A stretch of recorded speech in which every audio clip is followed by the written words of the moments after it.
ತುಳುನಾಡಿನ ಮಟ್ಟಿಗೆ ಆ ಹೆಸರೇ ಒಂದು ಕಾರಣಿಕ ಶಕ್ತಿ. ಭಕ್ತಿಯಿಂದ ಆ ಹೆಸರು ಕೂಗಿದರೆ ಎಂತಹ ಸಂಕಷ್ಟಕ್ಕೂ ಕ್ಷಣಾರ್ಧದಲ್ಲಿ ಪರಿಹಾರ ಸಿಕ್ಕ ಉದಾಹರಣೆ ಇದೆ.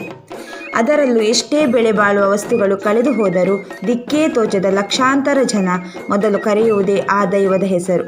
ಶತಶತಮಾನಗಳಿಂದಲೂ ತುಳುನಾಡುವಿನಲ್ಲಿ ದೈವೀ ಶಕ್ತಿಯ ದರ್ಶನ ಮಾಡುತ್ತಿರುವ ಆ ನಂಬಿಕೆಯ ದೈವವೇ ಸ್ವಾಮಿ ಕೊರಗಜ್ಜ.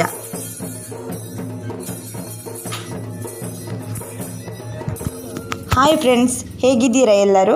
ಇವತ್ತೊಂದು ವಿಶೇಷವಾದ ಮಾಹಿತಿಯ ಸಂಚಿಕೆಯೊಂದಿಗೆ ನಿಮ್ಮೊಂದಿಗೆ ನಾನು.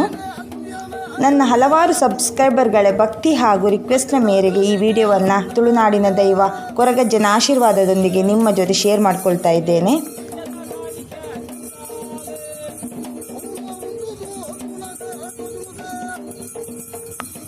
ಯಾರು ಈ ಕೋಟ್ಯಾಂತರ ಜನರು ಭಕ್ತಿಯಿಂದ ಪೂಜಿಸುವ ದೈವಿ ಸ್ವರೂಪಿ ಕೊರಗಜ್ಜ? ತುಳುನಾಡಿನ ಇತಿಹಾಸ ಸಾರುವ ಪಾರ್ದನಗಳು ಕೊರಗಜ್ಜನ ಬಗ್ಗೆ ಏನು ಹೇಳುತ್ತವೆ ತಿಳಿದುಕೊಳ್ಳೋಣ ಬನ್ನಿ. ಕೊರಗಜ್ಜನ ಕಥೆ ಆರಂಭವಾಗುವುದೇ ಮಂಗಳೂರಿನ ಪಣಂಬೂರು ಎಂಬ ಗ್ರಾಮದಿಂದ. ಪಣಂಬೂರಿನ ಓಡಿ ಮತ್ತು ಅಚ್ಚು ಮೈರೇರಿ ಎಂಬ ಕೊರಗ ದಂಪತಿಗಳಿಗೆ ಒಂದು ಗಂಡು ಮಗು ಹುಟ್ಟುತ್ತದೆ. ಅವನಿಗೆ ಪ್ರೀತಿಯಿಂದ ತನಿಯ ಎಂಬ ಹೆಸರನ್ನು ಇಡುತ್ತಾರೆ. ತನಿಯನಿಗೆ ಕೇವಲ 30 ದಿವಸಗಳಾಗುತ್ತಲೇ ಅವನ ತಂದೆ ಮತ್ತು ತಾಯಿ ವಿಧಿವಶರಾಗುತ್ತಾರೆ. ತನಿಯ ಅನಾಥನಾಗುತ್ತಾನೆ. ಅವನು ಅಳುತ್ತಿರುವಾಗ ಬೈದೇರ ಜಾತಿ ಅಂದರೆ ಬಿಲ್ಲವ ಜಾತಿಗೆ ಸೇರಿದ ಮೈರಕ್ಕ ಬೈದೇತಿ ಮತ್ತು ಅವರ ಮಗನಾದ ಚೆನ್ನಯ್ಯನನ್ನು ತನಿಯ ನೋಡುತ್ತಾನೆ. ಮೈರಕ್ಕನ ಬಳಿ ಬಂದಂತಹ ತನಿಯ ಬಂದು ಅಮ್ಮ ನನಗೆ ಬಟ್ಟೆ ಕೊಡಿ ಎಂದು ಕೇಳುವಾಗ ಅವರು ತನ್ನ ತಲೆಯ ನೀರು ಹೀರಿಕೊಳ್ಳುವ ಕಟ್ಟಿದ ಬಟ್ಟೆಯನ್ನೇ ಆ ಮಗುವಿಗೆ ಕೊಟ್ಟು ಮಗುವನ್ನು ತನ್ನ ಜೊತೆ ಕರೆದುಕೊಂಡು ಹೋಗುತ್ತಾರೆ. ಮೈರಕ್ಕ ಶೇಂದಿ ಮಾರುವವರಾಗಿದ್ದರು. ಕೆಲಸವನ್ನು ಅತ್ಯಂತ ಶ್ರದ್ಧೆಯಿಂದ ಮಾಡುತ್ತಿದ್ದ ತನಿಯ ಎಷ್ಟೇ ದೊಡ್ಡ ಕೆಲಸವಾದರೂ ಅದನ್ನು ಮಾಡಿ ಮುಗಿಸುತ್ತಿದ್ದ. ಹೀಗಿರುವಾಗ ಒಂದು ದಿನ ತನಿಯನ ಬಳಿ ಶೇಂದಿಯನ್ನು ಮಂಡೆಗೆ ಹೇಳುತ್ತಾರೆ. ಅವನು ತುಂಬಿಸುತ್ತಾನೆ. ಆದರೆ ಇಲ್ಲಿ ವಿಚಿತ್ರ ಏನೆಂದರೆ 7 ರಾತ್ರಿ 7 ಹಗಲು ಕಳೆದರೂ ಶೇಂದಿ ಖಾಲಿಯಾಗುವುದಿಲ್ಲ. ಕಡೆಗೆ ಆ ಶೇಂದಿಯನ್ನು ಕದ್ರಿಯ ಮಂಜುನಾಥ ದೇವರಿಗೆ ಶೇಂದಿ ಎಲ್ಲ ಖಾಲಿಯಾದರೆ ಕಂಚಿನ ಪೆಂಡಕೆಯನ್ನು ಅರ್ಪಿಸುತ್ತೇನೆಂದು ಹರಕೆ ಮಾಡುತ್ತಾರೆ. ಆವಾಗ ಶೇಂದಿ ಎಲ್ಲ ಖಾಲಿಯಾಗುತ್ತದೆ. ಖಾಲಿಯಾದ ಖುಷಿಯಲ್ಲಿ ತನಿಯನಿಗೆ ಅಡಿಕೆ ಮರದ ಎಲೆಯ ಪೆಣಲೆಯನ್ನು ಮಾಡಿಕೊಡುತ್ತಾರೆ. ಪೆಣಲೆ ಅಂದರೆ ನಾವು ತುಳುವಲ್ಲಿ ಮುಟ್ಟಲೆ ಅಂತ ಕರಿತೇವೆ, ಅದಕ್ಕೆ ಪೆಣಲೆ ಅಂತ ಹೇಳ್ತೇವೆ ಕನ್ನಡದಲ್ಲಿ.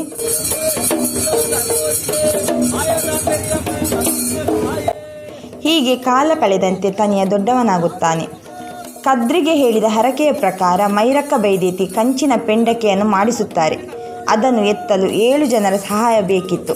7 ಮಂದಿಯ ಊಟ ಶೇಂದಿ ಎಲೆ ಅಡಿಕೆಯನ್ನು ತಿಂದು 7 ಜನ ಎತ್ತಿ ಹರಕೆ ತೀರಿಸುವ ಬದಲು ತನಿಯನೊಬ್ಬನೇ ಅದನ್ನೆತ್ತಿಕೊಂಡು ಹೋಗಿ ಕದ್ರಿಯ ದೇವಸ್ಥಾನದ ಹರಕೆಯನ್ನು ತೀರಿಸುತ್ತಾನೆ. ಅದನ್ನು ನೋಡಿದ ಜನರಿಗೆ ಆಶ್ಚರ್ಯವೆನಿಸುತ್ತದೆ. ತನಿಯ ಒಬ್ಬ ಅಸಾಮಾನ್ಯ ವ್ಯಕ್ತಿ ಎಂದು ಎಲ್ಲರೂ ತಿಳಿಯುತ್ತಾರೆ.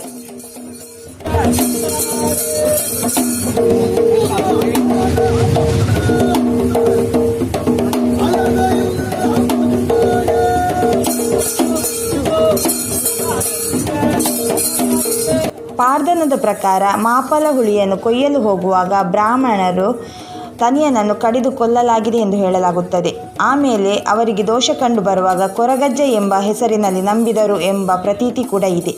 ಇವೆಲ್ಲವೂ ಪಾರ್ದನ ಮೂಲಕ ಹೇಳಲಾಗುವ ಕಥೆಗಳಾಗಿದ್ದು ತುಳುನಾಡಿನ ಪ್ರತಿಯೊಂದು ದೈವಗಳ ಇತಿಹಾಸವು ಅಲಿಖಿತವಾಗಿದೆ.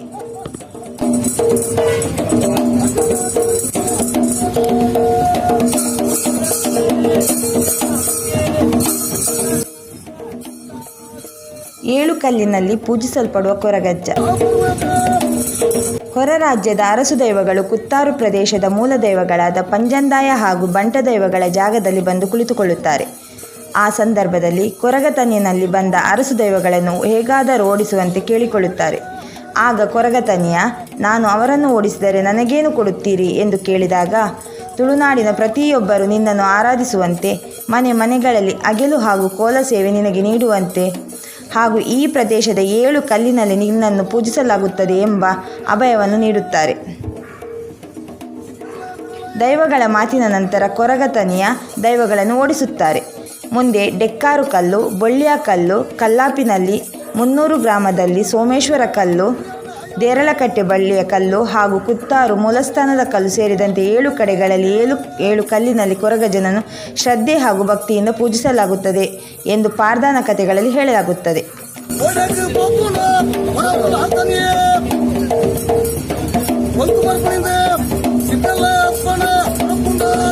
ಕುತ್ತಾರು ಕ್ಷೇತ್ರದ ಸುತ್ತಮುತ್ತ ರಾತ್ರಿ ಹೊತ್ತು ಬೆಳಕು ಹಾಕುವಂತಿಲ್ಲ.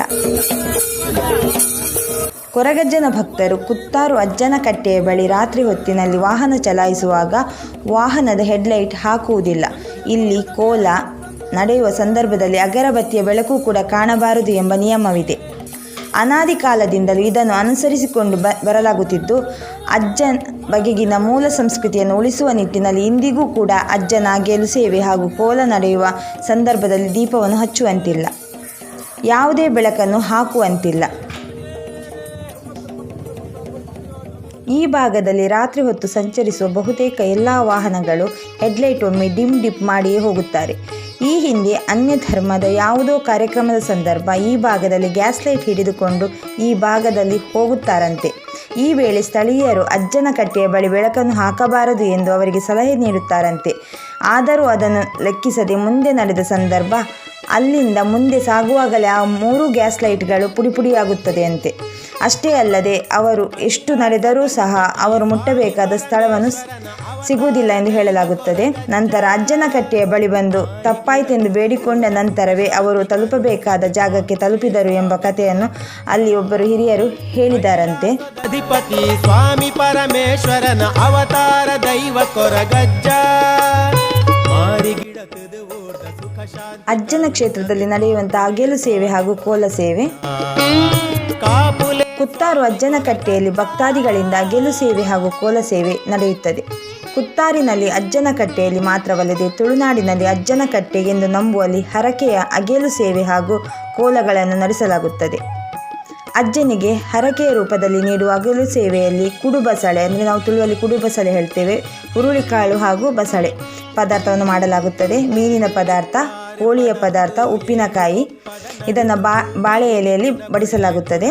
ಚಕ್ಕುಲಿ, ಶೇಂದಿ, ಮದ್ಯ, ಎಲೆ ಅಡಿಕೆ ಈ ಸಂದರ್ಭದಲ್ಲಿ ಇದನ್ನು ಕೂಡ ಅಜ್ಜನಿಗೆ ಬಡಿಸಲಾಗುತ್ತದೆ. ಕುತ್ತಾರು ಕೊರಗಜ್ಜನ ಕಟ್ಟೆಗೆ ಸಂಜೆ 7 ಗಂಟೆಯ ನಂತರ ಮಹಿಳೆಯರಿಗೆ ಪ್ರವೇಶ ಇಲ್ಲ. ಅದನ್ನು ನಾನು ಪದೇ ಹೇಳ್ತಾ ಇರ್ತೇನೆ ನಿಮಗೆ. ಇದನ್ನು ಈಗ 6 ಗಂಟೆಯ ನಂತರ ಅಂತಲಲ್ಲಿ ಮಾಡಿದ್ದಾರೆ. 6 ಗಂಟೆಯ ನಂತರ ಯಾರು ಮಹಿಳೆಯರು ಆ ಕ್ಷೇತ್ರಕ್ಕೆ ಹೋಗುವಂತಿಲ್ಲ. ಪ್ರಾತಃ ಕಾಲದಿಂದ ಸಂಜೆಯವರೆಗೂ 100 ಭಕ್ತರು ಕ್ಷೇತ್ರಕ್ಕೆ ಬಂದು ಅಜ್ಜನಲ್ಲಿ ಭಕ್ತಿಯಿಂದ ಪ್ರಾರ್ಥಿಸುತ್ತಾರೆ.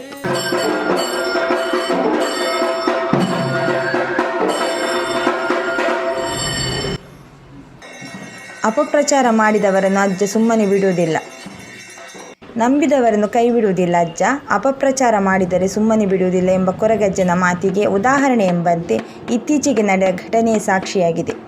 ಪಡುಬಿದ್ರೆಯ ಕಟಪಾಡಿ ಪೇಟೆ ಬೆಟ್ಟುವಿನ ಬಬ್ಬುಸ್ವಾಮಿ ದೇವಸ್ಥಾನದಲ್ಲಿ ಕೊರಗಜ್ಜನ ಆರಾಧನೆ ನಡೆಯುತ್ತದೆ.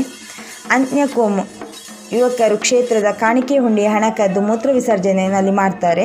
ಅಷ್ಟೇ ಅಲ್ಲದೆ ಅದೇ ಹುಂಡಿಗೆ ಕಾಂಡೋಮನ್ನು ಕೂಡ ಹಾಕ್ತಾರೆ. ಈ ಘಟನೆ ನಡೆದು ಕೆಲವೇ ದಿನಗಳಲ್ಲಿ ಅವರಿಗೆ ಒಬ್ಬನಿಗೆ ಕಿಡ್ನಿ ಸಂಬಂಧಿ ಕಾಯಿಲೆ ಹಾಗೂ ಮತ್ತೊಬ್ಬನಿಗೆ ಸೊಂಟದ ಕೆಳಗೆ 2 ಕಾಲು ಸ್ವಾಧೀನ ಕಳೆದುಕೊಳ್ತಾನೆ. ಅವನು ತಜ್ಞರನ್ನು ಕಂಡು ಪರೀಕ್ಷಿಸಿದರೂ ಕೂಡ ಪ್ರಯೋಜನವಾಗುವುದಿಲ್ಲ. ಜ್ಯೋತಿಷಿಯ ಬಳಿ ಕೇಳಿದಾಗ ಅಪಪ್ರಚಾರವಾದ ಬಗ್ಗೆ ತಿಳಿದು ಬರುತ್ತದೆ. ನಂತರ ಅವರು ಈ ಕ್ಷೇತ್ರಕ್ಕೆ ಕುಟುಂಬ ಸಮೇತರಾಗಿ ಬಂದು ದೈವಗಳ ಮುಂದೆ ಕ್ಷಮೆಯಾಚಿಸಿದ ಘಟನೆಯನ್ನು ಈ ಸಂದರ್ಭದಲ್ಲಿ ನಾವು ನೆನಪಿಸಿಕೊಳ್ಳಬಹುದಾಗಿದೆ. ಸಾಮಾಜಿಕ ಜಾಲತಾಣಗಳಲ್ಲಿ ಕೊರಗಜ್ಜನ ಬಗ್ಗೆ ಅಪಹಾಸ್ಯ ಮಾಡಿದ್ದ ಮನೋಜ್ ಪಂಡಿತ ಎಂಬಾತನ ವಿರುದ್ಧ ಕೇಸು ದಾಖಲಾಗಿತ್ತು. ಬಳಿಕ ಈತನ ತಾಯಿಗೆ ತೀವ್ರ ಅನಾರೋಗ್ಯವಾಗಿ ತನ್ನ ತಪ್ಪಿನಿಂದ ಹಾಗೂ ದೈವ ನಿಂದನೆಯಿಂದ ಹೀಗಾಗಿದೆ ಎಂದು ತಿಳಿದು ನಂತರ ವಿಚಾರವಾದಿಯಾಗಿದ್ದರೂ ಸಹ ಈತನು ಕೊರಗಜ್ಜನ ಕ್ಷೇತ್ರಕ್ಕೆ ಬಂದು ಹರಕೆ ಒಪ್ಪಿಸಿ ಕ್ಷಮೆಯಾಚಿಸಿದ್ದನ್ನು ಇಲ್ಲಿ ಸ್ಮರಿಸಬಹುದಾಗಿದೆ.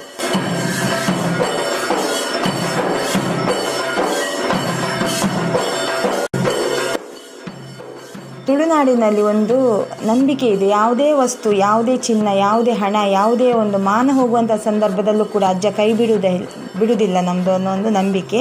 ಅದು ನಿಜ ಕೂಡ ಹೌದು. ಅಜ್ಜನನ್ನು ಒಮ್ಮೆ ನಾವು ಬೇಡಿಕೊಂಡರೆ ಯಾವುದೇ ವಸ್ತು, ಕಳೆದು ಹೋದ ವಸ್ತು ಕೂಡ ನಮಗೆ ಸಿಗುತ್ತೆ.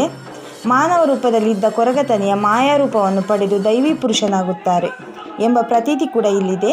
ಹಾಗಾಗಿ ಮನುಷ್ಯರು ತಿನ್ನುವ ವಸ್ತುಗಳನ್ನೇ ಇಲ್ಲಿ ಹರಕೆಯ ರೂಪದಲ್ಲಿ ಅಜ್ಜನಿಗೆ ನೀಡಲಾಗುತ್ತದೆ.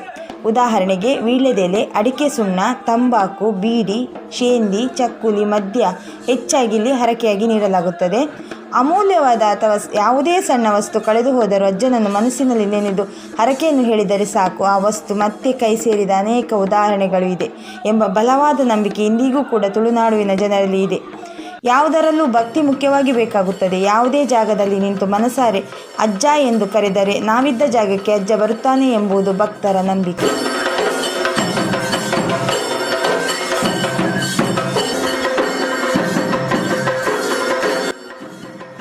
ಅಜ್ಜನೆಂದರೆ ಎಲ್ಲಿಲ್ಲದ ನಂಬಿಕೆ. ಕೊರಗಜ್ಜ ಅಥವಾ ಕೊರಗತನಿಯ ಎಂದು ಪ್ರೀತಿಯಿಂದ ಆರಾಧಿಸುವ ಅಜ್ಜನ ಮೇಲೆ ತುಳುನಾಡಿನ ಜನರಿಗೆ ಎಲ್ಲಿಲ್ಲದ ನಂಬಿಕೆ.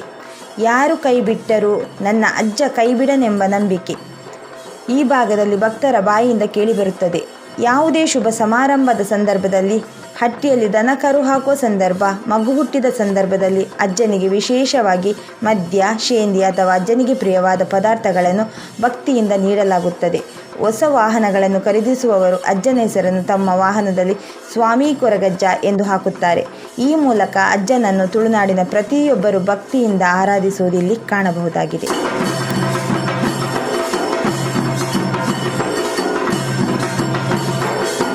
ಕೊರಗಜ್ಜನಿಗೆ ಪ್ರಿಯವಾದಂತಹ ಕೋಲ ಸೇವೆ.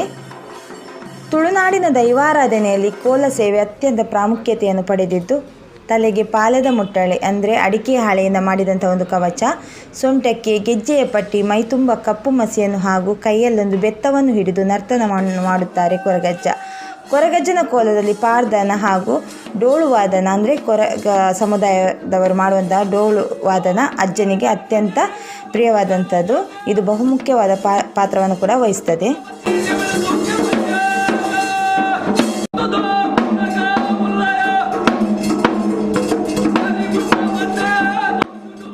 ತುಂಬ ಖುಷಿಯಿಂದ ಇವತ್ತು ನಾನು ಮತ್ತೊಮ್ಮೆ ಕೊರಗಜ್ಜನ ಹಿನ್ನೆಲೆಯ ಬಗ್ಗೆ ನನ್ನ ಎಲ್ಲ ಸಬ್ಸ್ಕ್ರೈಬರ್ಗಳಿಗೂ ತಿಳಿಯಲಿ ಅಂತ ಈ ವಿಡಿಯೋವನ್ನು ನಿಮ್ಮ ಜೊತೆ ಶೇರ್ ಮಾಡ್ತಾ ಇದ್ದೇನೆ.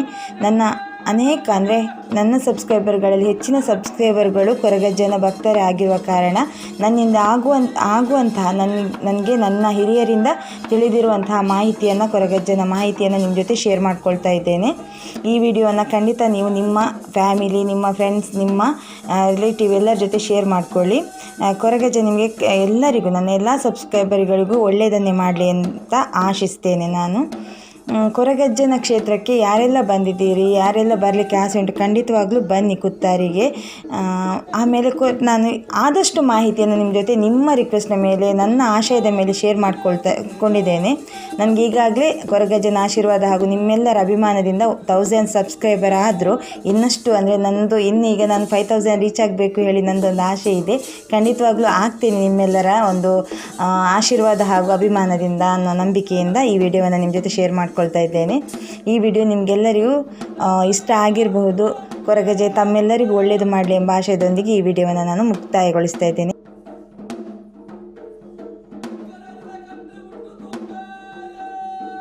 ಈ ವಿಡಿಯೋ ನಿಮಗೆ ಇಷ್ಟವಾದಲ್ಲಿ ಲೈಕ್ ಮಾಡಿ, ಶೇರ್ ಮಾಡಿ, ಕಮೆಂಟ್ ಮಾಡಿ, ಸಬ್ಸ್ಕ್ರೈಬ್ ಮಾಡಿ, ಜೊತೆಗೆ ಪಕ್ಕದಲ್ಲಿರುವಂತಹ ಬೆಲ್ ಐಕಾನ್ನ ಪ್ರೆಸ್ ಮಾಡಿ. ಧನ್ಯವಾದಗಳು.